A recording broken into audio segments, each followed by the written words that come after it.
Letters from Z, and I'm doing bisexuality in the text. Now, when I was researching bisexuality, because it's a topic that interests me, I came across two of the following quotes, and I'm going to ask you to quickly read them in case you weren't while I was scripting them, and write down words from either the first or the second that may remind you of Frobisher in the text. Or just think of a word, keep it in the back of your mind. Raise your hand when you're finished reading. Keep it up.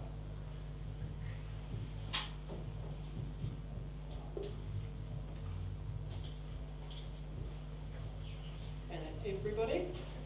Awesome. Now heads down the desk. For anonymity. Now, I want you to raise your hand if you think the first quote reminds you the most of Frobisher.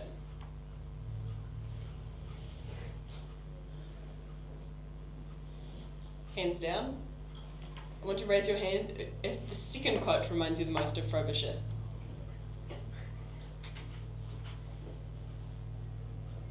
Hands down. And I want to raise your hand if you didn't choose either. Thank you. Now, heads up. As I pre-planned, I was kind of hoping it was actually 50-50. I was thinking it would be more 60-40 towards the first, as freedom is a huge part of the entirety of Cloud Atlas, and Frobisher in many ways uses his bisexuality as in a form of escapism. Okay, in the text, letters from Z, it was a long one, wasn't it? Except for C. That's not. C. Good thing to Keep going. In the text, Frobisher is portrayed as a rakish, kind of bisexual, very, very much economically in trouble member of society, and the book is written in pieces of like letters on to his very close friend and supposed lover, Sixsmith. In the text, there's many different examples in which he portrays his sexuality. To begin with, he uses it as a way to gain back dominance over ears, as greatly stated in her one. And an example of this, evidence of this in the text, is when he stated, "When one unlocks a woman's body, her box of confidence also spills." And what does that mean to you guys? Her box of confidence also spills. Tristan, thank you. It could be related to the, when guys say, "Oh, girls get so attached," when you, when you have sexual relations, girls get more.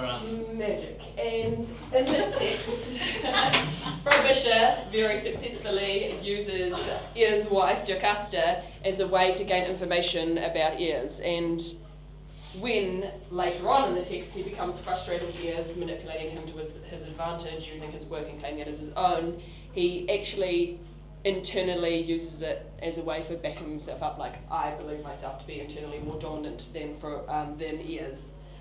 As stated, "To console myself, I remembered how Jay's body is under her crepe de chine summer dress, and how hungrily she slips into my bed."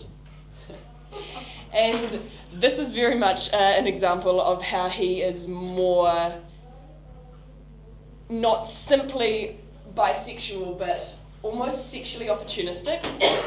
Like, sex to a woman in many ways is a very important thing, as stated, as soon as you seduce a woman, her box of confidence opens. But to Frobisher, instead, it's almost like a manipulative tool. If I sleep with Ear's wife, not only do I gain some sort of mild access to his secrets, but I also have shown my ability to dominate over such a second man. Another example of Frobisher's idea underlying the whole sexual opportunistic sort of ideal is when he went into town and sold off the book that he stole from Ears to the Jewish man, and quote unquote, this is how it goes down, "Business is over," he sighed, he being the Jew man. "Claimed I beggared him and smelled that smile and put his hairy paw on my knee. Said it was books I'd come to sell." He asked, "Why let business prelude pleasure? Surely a young buck abroad could find a use for a little pocket money." Left Jansch asleep an hour later, and his wallet's starved. This is another example of, in many ways, prostitution, Frobisher's ability to use sex for economic advantage. Now, honestly, how many people in the room would do that? Two. Are you saying if I would bang I a asked guy you for money? No, I'm just like, for that mental sense, could you ever see yourself using your sexual ability as a way to gain economic advantage over someone? Is it does that count as in like if you like marry a rich man? Oh. Yep. Yeah. That is also journalism, sleeping your way up for political insight. Stock marketing, sleeping someone with another area for additional knowledge as to what stocks are coming into the market, that sort of thing. Honestly, we can put heads down if you want, but I think it'll be interesting enough as it is. Who would seriously consider doing that? They could be sleeping with an instructor for an Olympic team trial for rowing as well, Dylan. You a lady killer.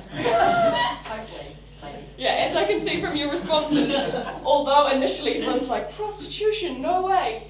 In its own way, sexual opportunism is something that's actually working its way slowly into our society, and as evidence in Somnai when she sleeps with Hanju, when just to embow like the connection and make him feel slightly more content, like it's using sex as a weapon, which is very, very interesting.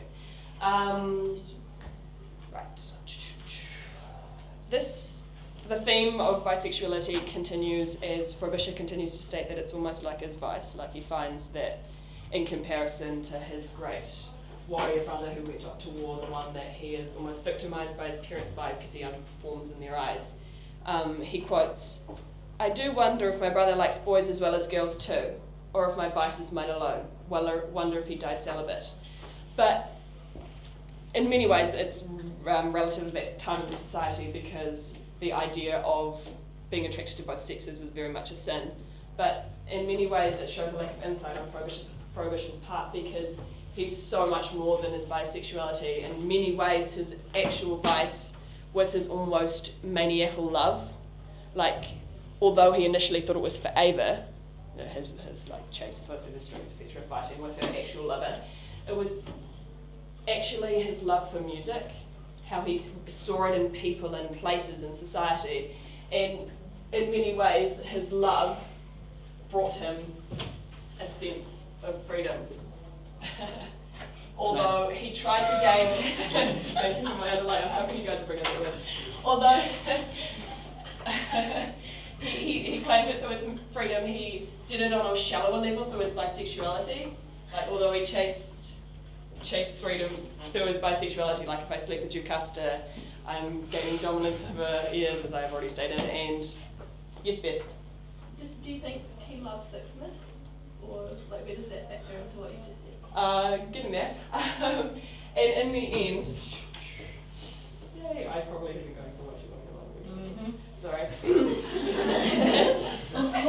Although he claims, Claudacula Sextus holds my life as my life, now I'm a spent firework, but at least I've been a firework, he states, we both know in our hearts who was the soul of my short, bright life. Suggesting that Sixsmith was his reason for living, etc., etc. So his one true love, although he was consumed by the music, continued to be the man he assumed he would be reincarnated with later in life. Wait, what was your answer to Beth's question? Beth's one. Sixsmith was the one. Sixsmith was the one. Okay. Yeah. Is it? Sorry. I started mumbling the end.